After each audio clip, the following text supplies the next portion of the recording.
তো আমরা জানলাম যে স্যার যে বইটা নিয়ে কথা বলতে চান আজকে, আর রাহিকুম মাকতুম, এই বইটা যেটা হযরত মুহাম্মদ সাল্লাল্লাহু আলাইহি সাল্লামের জীবনী, এবং এটা একটা ইন্টারন্যাশনাল কম্পিটিশনে ফার্স্ট হয়েছিল। তো এই বইটা আসলে আপনার লাইফে কিভাবে আসলে সবচেয়ে বেশি ইম্প্যাক্ট কোন জায়গা থেকে রেখেছে?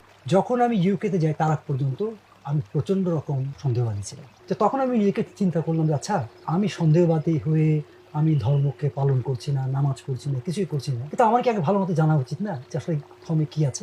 সাইফুদ্দিন ভাই আমাকে একদিন এসে বললেন যে, "চলো রেজওয়ান, আমি একটা ইসলামিক কনফারেন্সে নিয়ে যাই।" তা আমি হেসে দিলাম। আরে আপনি আমাকে চেনেন না। আমি সন্দেহবাদী মানুষ। আমাকে ইসলামিক কনফারেন্সে নিয়ে কি করবেন?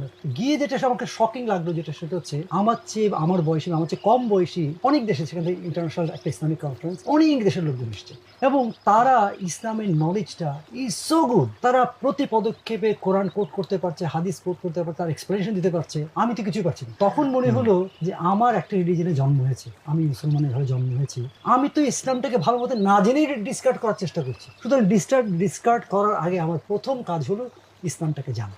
অর্ডার করতে ভিজিট করুন রকমারি.com।